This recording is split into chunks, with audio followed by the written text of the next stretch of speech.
Flatten versus reset. Which one should you do? You spent the last year and some months running around the island, looking at the same villagers, and are lost in how to keep progressing through it. Animal Crossing is a unique game in which it's up to the player to keep your island's story going. After the hand-holding tutorial, the game is all yours to do with what you will.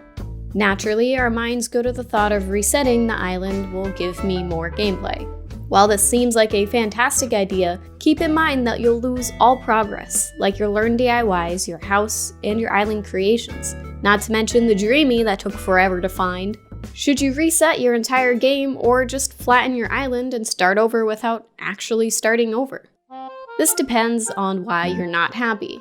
If it's burnout, not much will get you the satisfaction that any game brings you when you first start playing. Best thing for burnout is to take a break for a bit and come back when the game feels like it'll be fun again. Sometimes taking a break and letting your gaming itch follow another path will allow you to come back and enjoy the first game again. If you still have the urge to play but aren't exactly sure what to do, then trying to refresh your island is a good idea. Sometimes it just takes a new perspective on the game to appreciate it again. How can you make a completely open game, basically without any linear storyline, interesting? If you've been playing New Horizons for a while, it's probably up there as one of the most played single-player games in your library. Maybe games like Skyrim have a few more hours, but hundreds of hours, that is a ton of time to sink into a single-player game. It makes sense that there's not much left to see and do after all that playing. Once you get to that point, you have to be creative to find ways to make the game interesting for you. A long-term goal is essential. Whether it's finishing up your Critterpedia, completing your entire catalog, or spontaneously redecorating your island to match the current season. There is always something to do. It all comes down to what you feel like doing. Let's be real, you're nowhere close to catching 5,000 fish to complete that one Nook Mile goal, are ya? Flattening a New Horizons island takes a lot of work, especially if you truly want to flatten everything. I'm talking cutting down all the trees, removing all the flowers, and chopping every mass of land down that you can. You are quite literally flattening your island down to the bottom layer. This takes a few hours, especially if your island is completely decorated. But hours is a lot quicker than the time it takes for you to replay the entire game to get back to the point where you're at now, so definitely not as devastating. What are the advantages to flattening your island? First, the fact that you don't lose all your progress is huge. You'll keep all your recipes, your money, your cataloged items, your Critterpedia, and your relationship with your animal neighbors.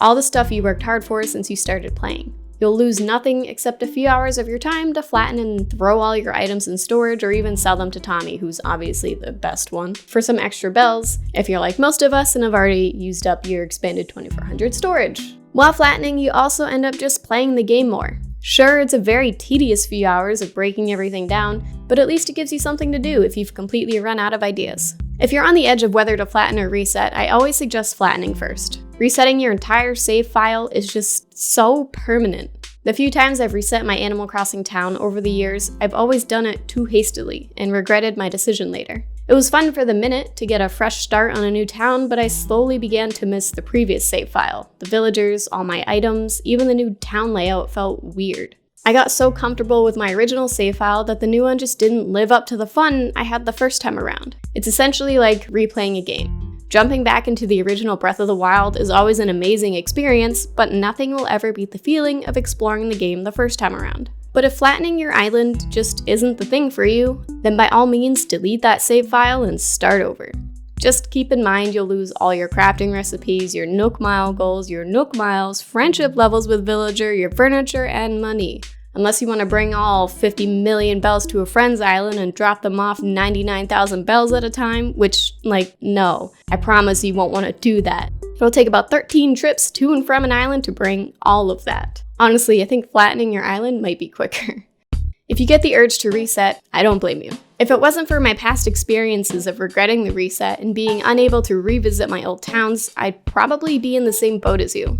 Maybe I'm the weird one, maybe nostalgia is ingrained into my personality, and you won't be bothered by completely deleting the fake life you've created up until this point. Resetting could have some benefits now that you're a seasoned New Horizoner. You'll be able to explore the game with all the knowledge that you've learned. You'll know exactly where to look for certain fish, how many bells to bury for a money tree, work the stock market like a pro, and know the quickest ways to finding the resources you need for all the beginning quests, like building Nook's Cranny and supplying furniture for the crafting houses. you'll most likely end up paying your house twice as fast. Understanding what you'll lose when you reset is the most important part. But if you need a reason to keep playing, those clear-cut goals to keep you going, then reset away. If you do end up restarting your island, my advice, don't time travel right away. You can burn yourself out quickly when you end up doing your dailies over and over again. This is one of the reasons why I tend to take breaks from games like Stardew Valley. Performing the same actions multiple times a day can get old really quick. I always tell new players to take their time and enjoy the game before they start time traveling. This could help you stop burnout. Once you get that itch for time traveling, then do it up. Just keep in mind this game was designed to be played slowly, one day at a time. At the end of the day, play the game the way you want to enjoy it. If flattening helps you get back to the game, do it. If resetting is your cup of tea, more power to you. Do what you want, play how you want, enjoy the game the way you enjoy games. Do you have any advice for players with burnout in Animal Crossing, or just games in general? Let everyone know in the comments below, and I'll see you next time. Bye!